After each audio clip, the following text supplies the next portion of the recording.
Hi all, welcome to Blasters arena. ഈ വരുന്ന international ബ്രേക്കിൽ 2 മത്സരങ്ങളാണ് ഇന്ത്യ കളിക്കുന്നത്.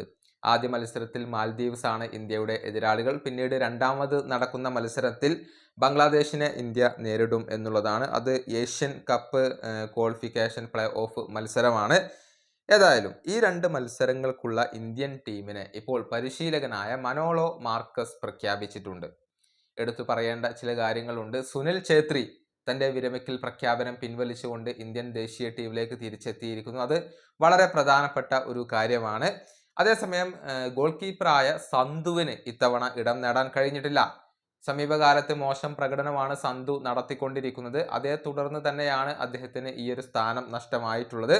അതേസമയം കേരള ബ്ലാസ്റ്റേഴ്സിനെ പ്രതിനിധീകരിച്ചുകൊണ്ട് ഒരു താരത്തിന് പോലും ഇന്ത്യൻ ദേശീയ ടീമിൽ ഇടം നേടാൻ കഴിഞ്ഞിട്ടില്ല എന്നുള്ളത് വളരെയധികം ദുഃഖകരമായ ഒരു കാര്യമാണ്. നേരത്തെ വിപിൻ മോഹനൻ പേരിനുണ്ടായിരുന്നു. എന്നാൽ ഇത്തവണ കേരള ബ്ലാസ്റ്റേഴ്സിലെ എല്ലാ ഇന്ത്യൻ താരങ്ങളും ഇന്ത്യൻ ദേശീയ ടീമിൽ നിന്ന് പുറത്താണ്. ഒരാൾക്ക് പോലും ഇടം നേടാൻ കഴിഞ്ഞിട്ടില്ല. ഏതായാലും ഇന്ത്യയുടെ സ്ക്വാഡ് ഇങ്ങനെയാണ്. അമരീന്ദർ സിംഗ്, ഗുർമീത് സിംഗ്, വിശാൽ കെയ്ത്ത്. പ്രതിരോധ നിരയുടെ കാര്യത്തിലേക്ക് വരുമ്പോൾ ആശിഷ് റായി, ബോറിസ് സിംഗ്, അതുപോലെ തന്നെ ചിങ്ലൻ സന സിംഗ്, അതുപോലെ തന്നെ മിങ്തൻ മാവിയ, മെഹ്താബ് സിംഗ്, രാഹുൽ ബേക്കെ, റോഷൻ സിംഗ്, സന്ദേശ് ജിങ്കൻ, സുഭാഷിഷ് ബോസ്.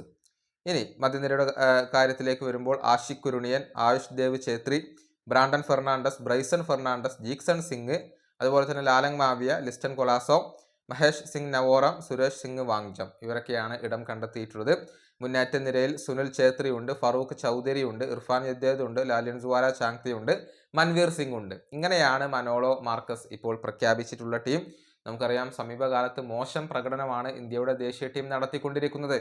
കഴിഞ്ഞ വർഷം ഒരൊറ്റ മത്സരം പോലും വിജയിക്കാൻ ഇന്ത്യക്ക് കഴിഞ്ഞിട്ടില്ല. അതുകൊണ്ട് തന്നെയാണ് സുനിൽ ഛേത്രി തൻ്റെ വിരമിക്കൽ പ്രഖ്യാപനമൊക്കെ പിൻവലിച്ചുകൊണ്ട് ഇപ്പോൾ മടങ്ങിയെത്തിയിട്ടുള്ളത്. ഏതായാലും ഈ വർഷമെങ്കിലും മികച്ച പ്രകടനം നടത്താൻ ഇന്ത്യൻ ദേശീയ ടീമിന് സാധിക്കുമോ എന്നതാണ് ആരാധകർക്ക് അറിയേണ്ട കാര്യം. ഈ വീഡിയോയുടെ അവസാനിപ്പിക്കുന്നു. അടുത്ത വീഡിയോയുമായി വീണ്ടും കാണാം.